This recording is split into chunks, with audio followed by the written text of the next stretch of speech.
안녕하세요. 최일호 상무가 풀어주는 미국 시장의 모든 거. 제플미 오늘 2월 15일 네. 수요일 순서입니다. 예, 예. 네. 어제 우리가 CPI 가지고 예. 하나하나 이제 뜯어보면서 이번에 비중 조절 때문에 예.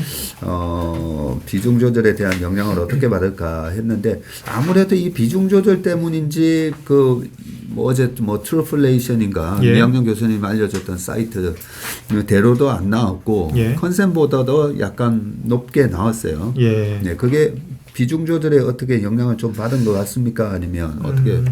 일단 좀 팩트 체크를 해보면은 네. 트루플레이션 제가 그 사이트를 보니까 네.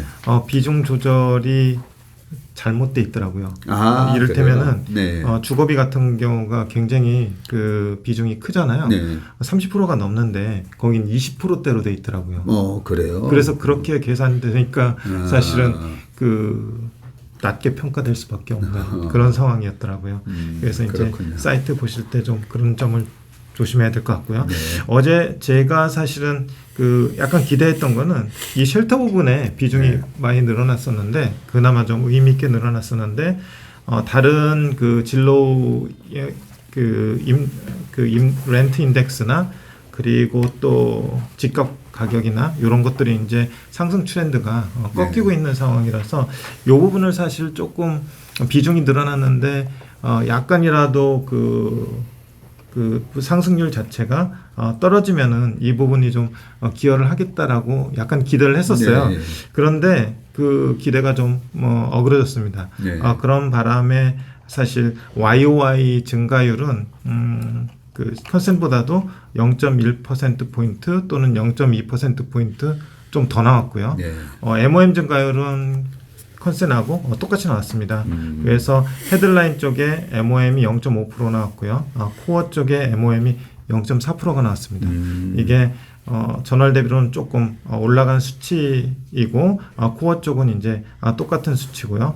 전년 대비로 보면은 헤드라인이 6.4%가 나왔고요. 네. 컨센서스가 6.2%였는데 여기서 0.2%포인트가 더 나왔고 전월이 6.5%입니다. 그래서 6.5%에서는 0.1%포인트가 좀 낮아지는 상황이었고요.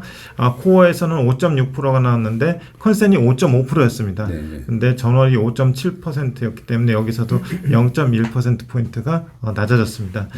그래서 인플레이션 쿨링 이펙트가 조금 둔화되고 있다라는 헤드라인으로 월스트리트저널이나 이런 데서 쓰고 있는데 일단은 제가 그 인플레이션 이번에 나온 거를 볼 때 조금 피크아웃 하는 항목하고 그렇지 않은 항목이 언제쯤 피크아웃 될까 이런 거를 조금 생각을 해봤어요. 네. 그래서 일단은 웨이트로 보면은 비중으로 보면 지금 CPI가 푸드하고 에너지가 각각 13.5, 6.9에서 이 두 부분이 한 20% 정도 차지하고 있고요. 그렇네요. 이 두 부분을 뺀 나머지 부분이 코어 CPI라고 해가지고 80% 정도 차지하고 있거든요. 네. 80% 중에서 가장 우리를 불편하게 하고 있는 것이 지금 밑에 있는 서비스 레스 에너지 서비스인데 에너지 서비스를 제외한 서비스 비중인데 그게 이제 58%를 차지하고 있는데 그 중에서도 쉘터가 34%를 차지했어요. 네.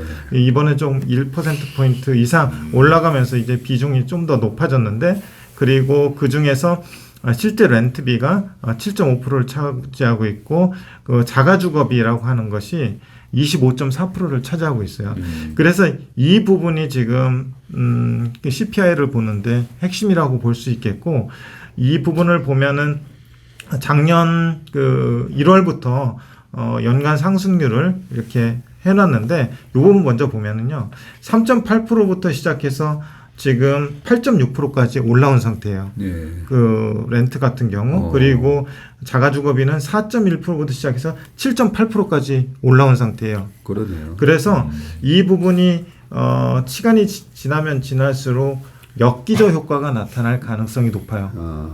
그래서 이 역기저 효과가 나타날 가능성은 이제 시간 싸움이 될 텐데 네. 대체로 언론이나 또는 애널리스트나 파월이 얘기하는 거는 빠르면 한 3월 이후 그리고 늦으면 뭐 6월 뭐 요 정도부터는 엽기적 효과가 나타나면서 그리고 최근에 렌트비가 감소하고 또 집값 상승률이 하락하는 것을 감안하면은 올 상반기 내로는 좀 이것이 피크아웃하지 않을까라는 예상을 지금 시장에서 하고 있는 건데 이런 부분들을 아무래도 이제 그 시장 참여자들 좀 자세히 보는 사람들은 좀 알고 있을 거라고 생각을 하고 있고요. 이 부분이 꺾이게 되면 보면은 지금 30% 이상을 차지하고 있기 때문에 네. 여기서 1%만 꺾여도 0.3%포인트가 계속 꺾이게 되는 거거든요. 그렇네요. 예, 그래서 상당히 이 지금 CPI를 보는데 있어서 우리를 불편하게도 하지만 가장 부정적인 임팩트를 지금은 주고 있지만 앞으로 꺾이게 되면은 그 긍정적인 임팩트가 가장 세게 나타날 부분이 이 쉘터 부분, 주거비 부분이라고 할 수 있을 것 같아요. 이 표를 갖다가 이래 색깔별로 이렇게 돼 있으니까 예. 확실히 눈에 확 띄게 보기가 좋고요. 예. 보니까 지금 쉘터는 갈수록 이제 빨갛게 되면서 예. 여전히 이 주거비가 물가에 영향을 주고 있는데 예, 맞습니다. 이게 꺾일 수 있을까 했던 뭐 이 중고차 가격부터 해가지고 에너지는 예. 지난번 작년 6월 달에 빨갰다가 지금은 예. 이제 초록색으로 예. 굉장히 이제 차분해졌다는 예. 걸 알 수가 있네요. 맞습니다. 네. 계속해서 보시면은 이제 푸드 앳 홈하고 푸드 부분도 보면은 전체적으로 보면은 22년 8월에 지금 피크아웃을 한 상황에서 상승률이 조금씩 낮아지고 있고요. 네. 특히 에너지 같은 경우는 굉장히 드라마틱하죠. 그렇네요. 에너지 같은 경우는 2022년 6월에 연간 상승률이 40%, 50%, 막 60% 막 이랬어요. 네. 근데 지금은 이제 8.7%, 2.8%, 1.5% 이렇게 네. 굉장히 차분해졌고요. 말씀하신 대로 그 가솔린 가격 보면은 뭐 최근에 올랐다고는 하지만 연간으로 보면 1.5% 상승률을 보이고 있어요. 그렇네요. 예. 예. 그리고 일렉트리시티 전기 가격도 지금 그 2022년 8월에 뭐 20%에 거의 육박했다가 지금 15.6%로 내려오고 있는 상황이고요. 그리고 의류 같은 경우도 뭐 그렇게 큰 상승률은 아니었지만 작년 3월에 뭐 6.8%였다가 지금 3.1%로 누그러져 있는 상황이고 신차 가격 보면은 이슈가 많이 됐었는데 22년 4월에 YOY로 13.2%가 올랐었어요. 그런데 이것이 지금 5.8%까지 내려온 상황이에요. 네. 그리고 중고차 가격은 심지어 2022년 2월에 41.2%까지 올랐었는데 오히려 지금은 마이너스 11.6%를 기록을 했어요. 예. 1월 달에. 그러면서 이 중고차 가격이 상당히 그 이번 CPI를 낮추는데 좀 크게 영향을 줬다. 네. 이 정도로 생각을 하면 될 것 같고요. 네. 그리고 밑에 주거비만 얘기했는데 서비스 쪽에서 의료비하고 운송비가 있잖아요. 의료비, 운송비가 각각 차지하는 비중이 6.6%, 5.8%로 적지 않은데 그렇네요. 이번에 그 메디컬 케어 서비스가 지난 22년 9월에 6.0%를 찍었다가 이번에 3.1%로 줄어드는 모습이고요. 네. 그리고 트랜스포테이션 서비스, 이 운송비인데 최근에 나오는 얘기는 그 서플라이 체인 디스럽션이 좀 해소가 되면서 이런 운송비 쪽이 좀 줄어들고 있다고 하긴 하는데 여전히 조금 높은 편이에요. 그렇네요. 14.6%로 좀 높은 편인데 오히려 빨개지고 있네요. 예, 올해 들어서. 이 부분은 조금 여기에 이제 그 운송 서비스 중에서 에어페어나 뭐 이런 것들이 들어 있거든요. 예, 그런 것들이 좀 영향을 주고 있지 않나 싶어요. 그래서 이런 부분들은 조금 확인을 해봐야 될 것 같고요. 그렇네요. 예. 미국 사람들은 뭐 비행기 워낙 많이 타고 다니니까 예, 이 항공료는 올랐으니까 그죠? 예. 그 부분이 영향을 좀 주긴 다른 뭐 화물이나 물류 이런 쪽은 좀 줄어들었을 것 같은데 그런 그 사람을 옮기는 그런 쪽은 이제 올라갔을 가능성이 있는데 전체 6.4%의 그 YO의 상승률 중에서 단연 기여율로 보면은 그 자가주거비 있잖아요. 네. OER이라고 하는 부분이 2.0%를 차지해요.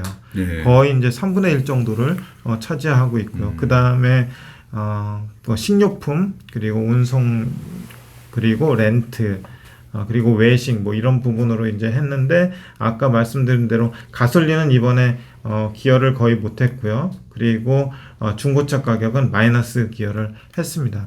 그래서 지금 그 말씀드린 대로 전체적으로 그 오르고 내리고 이런 부분들이 상쇄되기는 했는데 전체적으로 좀 최근 YOY로 보면은 많이 떨어져야 될 부분들이 조금 남아 있는데 그 부분은 주거비 쪽이 있는데 이 주거비 쪽에 그 하락을 보기 위해서는 조금 더 시간이 필요하다. 그렇지만 이게 지금 나오고 있는 여러 가지 지표나 좀 채널책을 이렇게 해보면은 이게 끝까지 올라갈 성격의 항목은 아니다. 이런 정도로 볼 수 있을 것 같아요. 예. 그리고 지금 이 표를 보면서 이런 생각을 해보는데 우리가 지금 계속 이제 YOY 데이터를 앞으로 이제 어떻게 나올까? CPI가 6.4 나오니까 약간 당황스럽기도 했는데.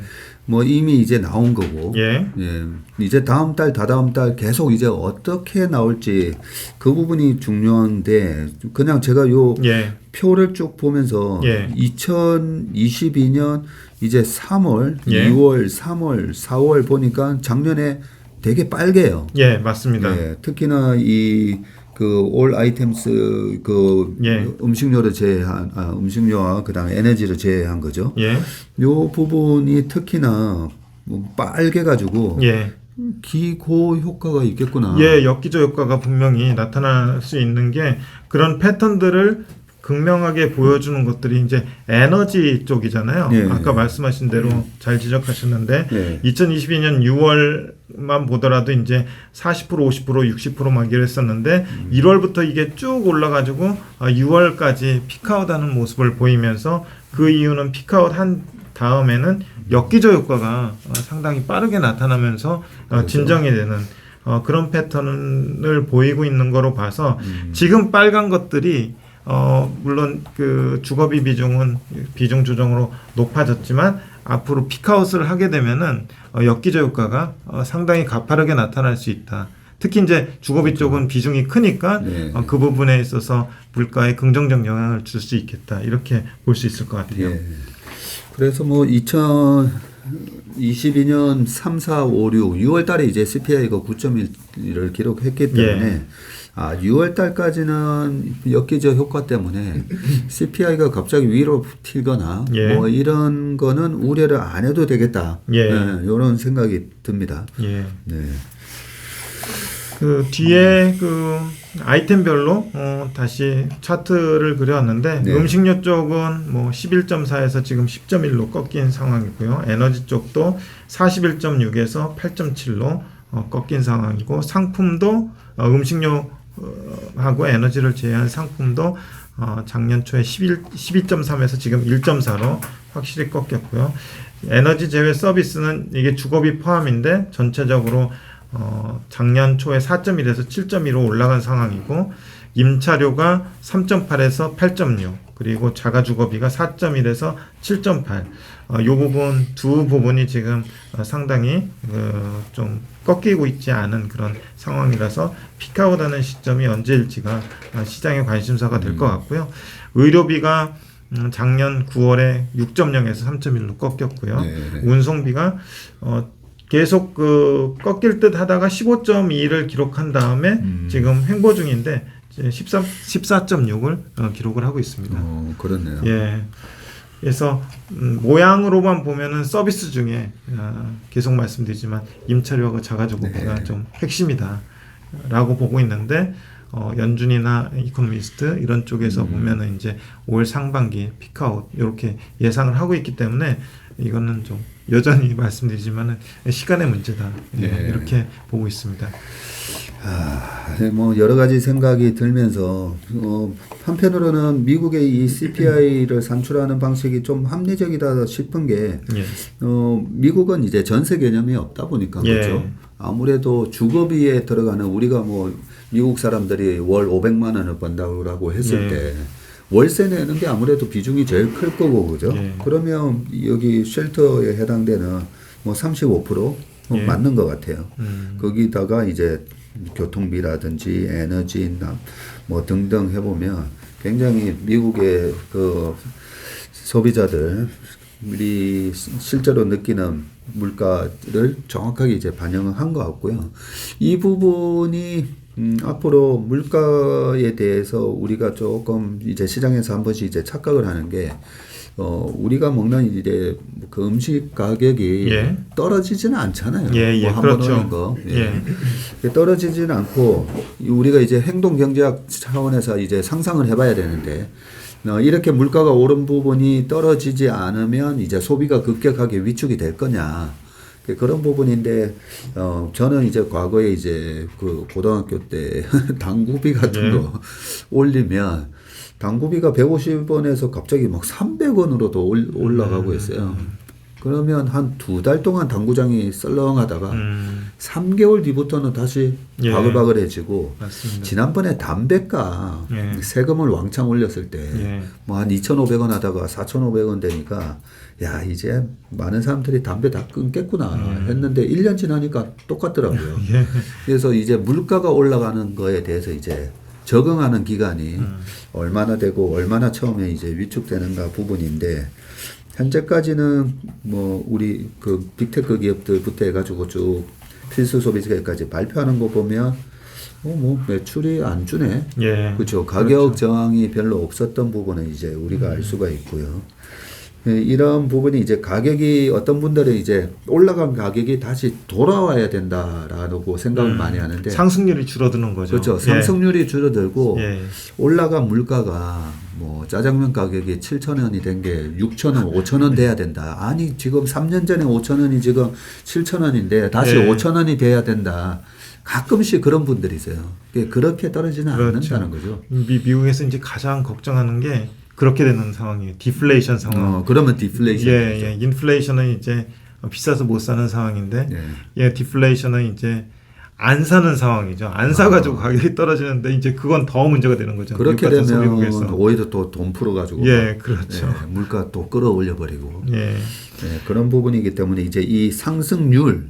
지금 이 상승률이 중요하다고 보는데 이 상승률은 최소한 올해 6월 달까지는 엽기적 효과 때문에 이 상승률이 둔화되면서 조금 그래도 물가 공포에서 약간 벗어나는 그런 그림이 나올 것 같아요. 그래서 이제 왔다 갔다는 할 것 같아요. 뭐 어제도 저희가 좀 그 컨센보다는 그렇게 심하게 나오지 않을 것 같다 이렇게 말씀을 드렸는데 이제 월별로는 왔다 갔다 이렇게 하더라도 6개월 1년 보면은 저희가 1년 뒤에 가 있으면은 분명히 지금 물가보다는 좀 내려와 있을 거다라고 생각을 하고 있고 며칠 후에 이제 PPI하고 PC가 나오거든요. PC에서는 이 품목 자체가 조금 다른데 특히 이제 주거비 부분이 그건 20% 되거든요. 34% 뭐 이렇게 높지 않아요. 오히려 이제 메디컬 서비스나 다른 서비스 부분이 조금 높고요. 그래서 그 부분은 이제 주거비가 덜 반영되다 보니까 어떻게 될지 모르겠는데 일단은 컨센 나오면 한번 컨센 보면서 계속 관찰해 보는 과정이 필요할 것 같습니다. PC는 오히려 아까 말씀하셨던 그 트루플레이션 지표처럼 좀 나올 그렇죠. 가능성도 있겠다, 그죠? 뭐 주거비의 비중이 적고 다른 이제 메디컬 서비스나 뭐 이런 부분들이 좀 크거든요. 그거는. 그래서 뭐 연준은 뭐 PC를 더 중요시 한다고 PC를 하니까. 더 중요시해요. 그리고 좀 더 뭐 이론적인 얘기인데 이 CPI에서는 한꺼번에 계절 조정이 들어가잖아요. 그러다 보니까 그 MOM으로 할 때는 계절 조정 데이터를 쓰고 YOY로 할 때는 원 데이터를 쓰거든요. 그런데 PC에서는 매월 계절 조정이 들어가기 때문에 그거는 MOM이나 YOY나 좀 똑같은 데이터를 쓰고 있습니다. 그래서 지금 보실 때도 오히려 예측 가능성이 더 뛰어나겠네요. 예측 가능성이 더 뛰어납니다. 그래서 보면은 그 MOM으로 0.5, 뭐 헤드라인으로 0.5, 코어하고 0.4 이거는 왜 그 컨센하고 똑같은데 YOY는 컨센이 좀 이상하게 나오냐 하는 거는 그런 데이터의 소스 자체가 다르기 때문에 그렇다고 보시면 될 것 같습니다. 그렇군요. 알겠습니다. 오늘은 어제 발표된 CPI에 대해서 또 조목조목 분석을 해주셨습니다. 최일호 상무님 수고 많으셨고요.